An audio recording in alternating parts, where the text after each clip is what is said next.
You're right. Because you have to think, this is children and women and old men who've been dying, killing themselves in the slave pits for years and years and years. They're not really healthy.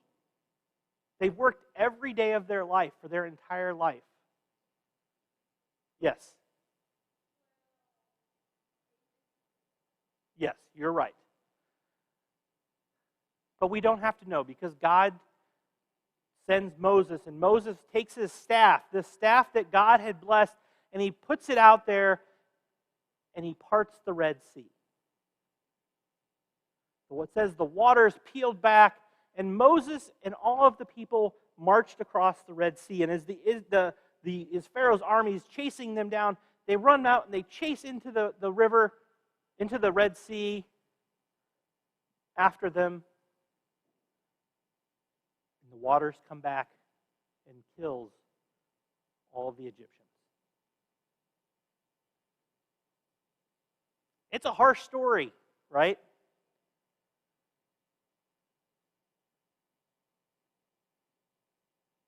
Pharaoh brings it upon himself because of his hatred, because of his hardened heart.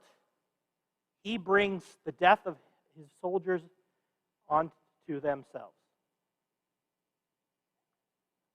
It's not a good story.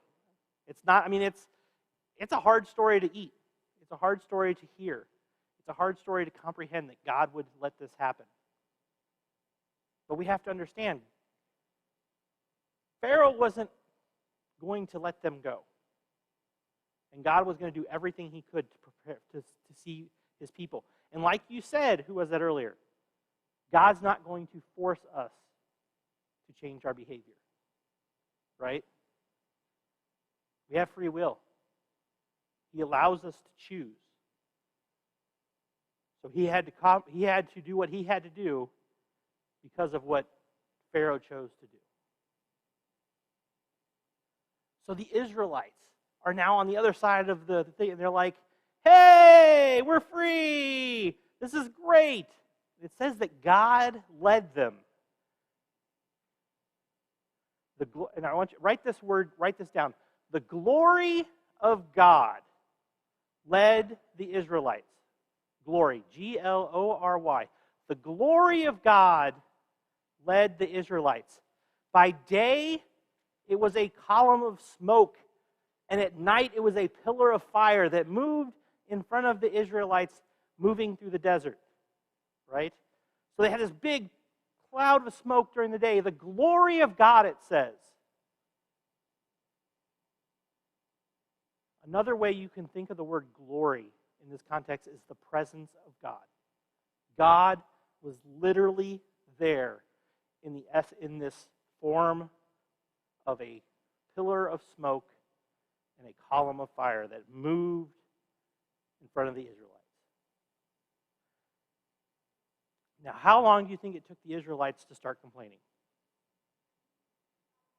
About 5 minutes. It's like when you go on your road trip, Brody and Trey, after like 5 minutes, like, when are we going to get there? I'm thirsty. The Israelites are moving, and literally within days, they're like, what have you done to us, Moses? We don't have any food. We should go back to Egypt. Literally, they said, we should go back to Egypt because at Egypt, we had a place to sleep. We didn't have to sleep on the sand. We didn't have to deal with the scorpions. We had food. We had water. Yeah, we were slaves, but we knew we were there. We weren't going to die out in the middle of the desert from hunger and thirst. Within days, they're doing this. But you got to realize there's a million of them. They couldn't have carried that much food out of Egypt. And so God says, tell the people that in the morning they shall collect the bread that I will provide for them. And in the evening there will be quail, and you should collect the quail in the evening.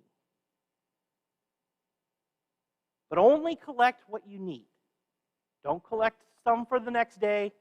Just collect what you need for that day.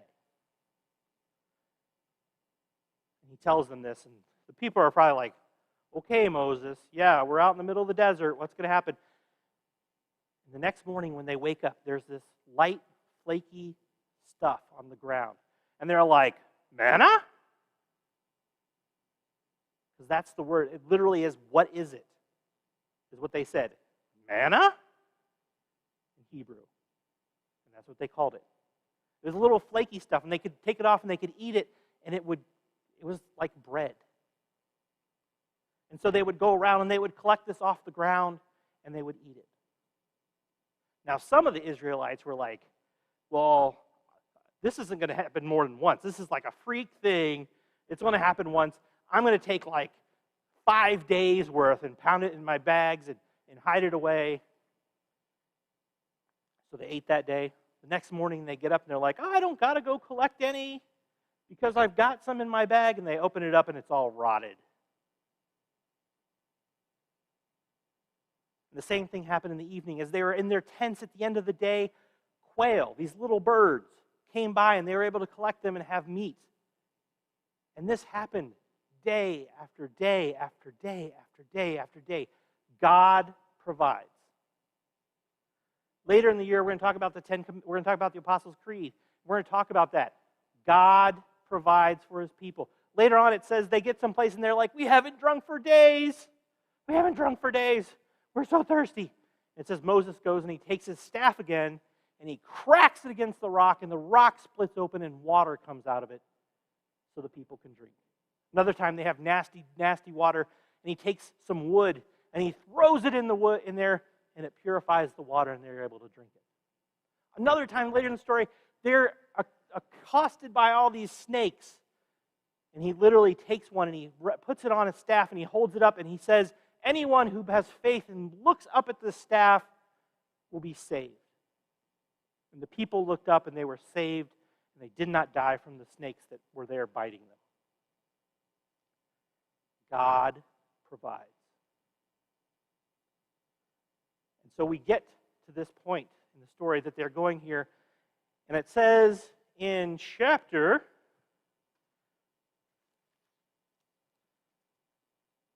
19, the Israelites reach Mount Sinai. It was the third new moon after the Israelites had gone out of the land of Egypt. So 3 months, basically. They've been wandering in the desert.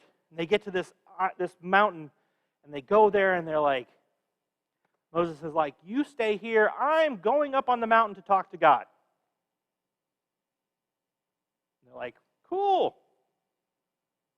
And so Moses goes up there, and he's up there for a long, long, long time, talking to God, receiving instructions from God about what he should do, how he should interact with his people, how they should interact with God, how they should interact with each other. Now, the Israelites down there are like, what happened to Moses? Maybe Moses is dead. Maybe we're stuck. Maybe God has abandoned us. Right? It's been like a few days, and they're already like, God's already left us. What are we going to do? I got it. We're going to make a god of our own. They gather up all the gold they had, and they make a statue, a golden calf, and they have one of the guys in there craft this golden calf so that they can carry it around, because that's what they saw all the Egyptians do. The Egyptians had gods, and they would carry them around on these platforms and like, look at our gods, they're mighty. Look at their gods. And they carry them around and they make this. And they have a big party and they celebrate and do all kinds of crazy things like they had seen other people do. Yes, you had a question, Garrett. Yes, I believe it. Right? Baal is usually how I pronounce it. Yes. It was one of these gods they had seen in their travels. But while Moses is up on the mountain, he receives the word from God of what he intends for him to do. And Moses comes down the mountain and he sees all these people doing all these terrible things. And he's like, wow, God literally just gave me all the things that we shouldn't be doing, and you're doing all of them.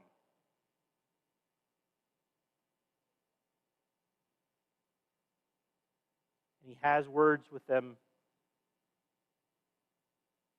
He breaks the commandments. These stone tablets that God has given them that are carved with the 10 Commandments, the Decalogue, what we're going to be talking about for the next 10 weeks. 10 weeks, because we're going to cover one a day. We're all the way through I think we go all the way through January. We're going to be talking about the 10 Commandments. It is that important for us to understand.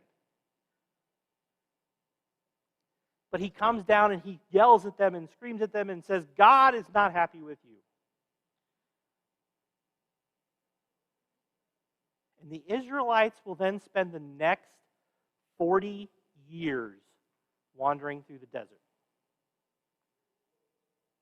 40 years. Do you know why? Basically, that meant the people who had been slaves, most of them were dead by the time they went into the Promised Land.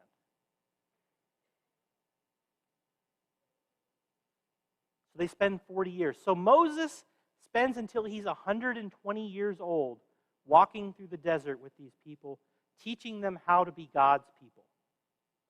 And so that's what we're going to talk about in the next few weeks. What does it mean to be God's people? What are these 10 Commandments? They have to be awfully important if God gives them